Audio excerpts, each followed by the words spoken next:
vamos a adentrarnos en uno de los misterios más fascinantes de la historia de Francia. La historia de un prisionero sin nombre, con el rostro siempre oculto, que pasó décadas encerrado hasta el día de su muerte.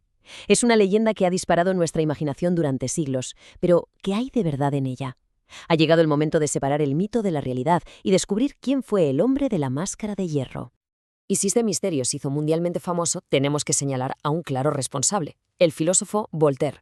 Fíjate qué curioso, durante su propio encierro en la Bastilla, oyó los rumores sobre este prisionero tan enigmático. Y fue él, en su libro El siglo de Luis XIV, quien sacó la historia de los oscuros pasillos de la prisión y la convirtió en la leyenda que todos conocemos hoy. Claro, una vez que Voltaire encendió la mecha, la historia explotó.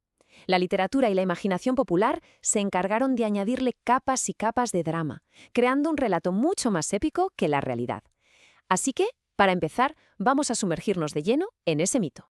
El núcleo de la leyenda, la que nos ha llegado a todos gracias a escritores como Alejandro Dumas, es una idea potentísima, que el prisionero era nada menos que el hermano gemelo del rey Luis XIV. Imagínate, para evitar una posible guerra por el trono, lo encerraron de por vida ocultando su rostro tras una máscara. Y aunque, según se cuenta, vivió con ciertos lujos, murió completamente solo, llevándose su increíble secreto a la tumba.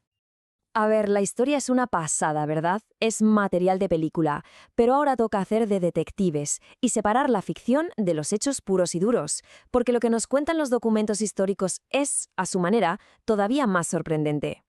Bueno, los hechos desmontan el mito bastante rápido. Para empezar, lo más icónico, la máscara. Pues no era de hierro, era de terciopelo negro, algo mucho más lógico y soportable. Luego, la idea del gemelo real, eso es casi seguro una invención que vino mucho después. Y aunque no conocemos su identidad real, sí sabemos que lo enterraron con un nombre en el registro, Marchal-Yaly. La vida real de este hombre fue un larguísimo y solitario viaje por las prisiones de Francia. Hablamos de más de 30 años moviéndose de una fortaleza a otra, siempre bajo la vigilancia de la misma persona, su carcelero, Benigne de Saint-Mars. Este guardián, que fue la única constante en su vida, va a resultar ser una pieza clave para entender todo este embrollo. Al no tener una identidad confirmada, el caso se convirtió en un auténtico cluedo histórico. A lo largo de los siglos, historiadores, escritores y aficionados han propuesto una lista de candidatos casi infinita. Así que vamos a empezar la investigación.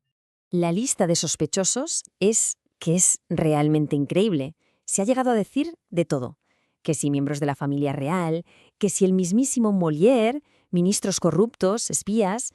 La mayoría de estas teorías se han ido descartando, claro.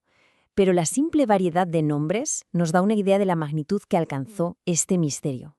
De toda esa lista de posibilidades, la verdad es que solo 3 han aguantado el paso del tiempo porque tienen detrás algún tipo de documento histórico que les da algo de credibilidad. Vamos a abrir los expedientes de los 3 sospechosos más serios. Y el primer candidato seguro que os suena. Es una figura legendaria, el auténtico D'Artagnan, capitán de los mosqueteros. La teoría es una bomba. ¿Y si el gran héroe nacional en realidad no murió en la batalla, sino que fue encerrado en secreto por su propio rey? La teoría sostiene que su muerte en Maastricht fue todo un montaje. El problema es que la única prueba es un libro de un autor que dijo haber estado en la Bastilla con él. Hoy en día los historiadores ven ese texto más como una novela de aventuras que como un documento fiable, así que esta pista parece un callejón sin salida. Pasamos al segundo sospechoso, un general del ejército llamado Vivian de Boulogne.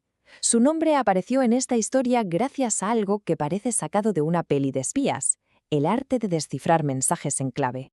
Y aquí la cosa se pone mucho más interesante. A finales del siglo XIX, unos expertos descifraron una carta del ministro de la guerra de Luis XIV. En ella se ordenaba arrestar al general de Boulogne por cobarde, por huir de una batalla. Y lo más fuerte es que la orden decía textualmente que se le obligara a llevar una máscara puesta. Las fechas cuadran y se menciona una máscara. Este caso es muy convincente. Y con esto llegamos al último candidato.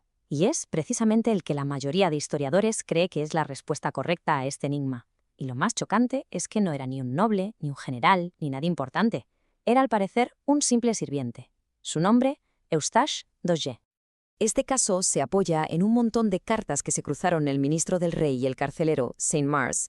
En esa correspondencia describen al prisionero arrestado en 1669 como solo una ayuda de cámara y especifican, de nuevo, que la máscara debía ser de terciopelo. Aunque nunca sabremos qué secreto tan terrible conocía, todos los detalles de su largo encarcelamiento encajan como un guante con los registros que tenemos del hombre de la máscara jaque.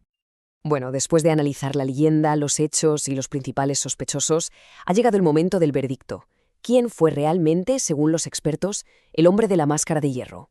A día de hoy, el consenso general es que el prisionero era Ustash Dogger.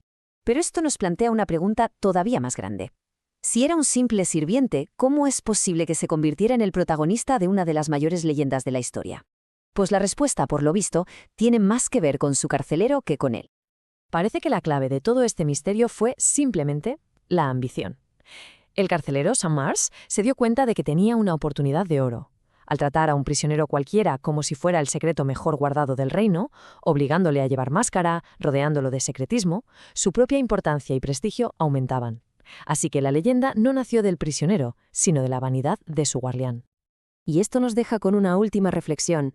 Si la verdad es, en el fondo, tan poco espectacular, ¿por qué nos fascina tanto la leyenda del gemelo real y la máscara de hierro? Quizá el verdadero misterio no sea tanto quién era ese hombre, sino por qué nos aferramos a estas grandes historias. El poder que tiene un buen mito a veces es mucho más fuerte que la propia historia.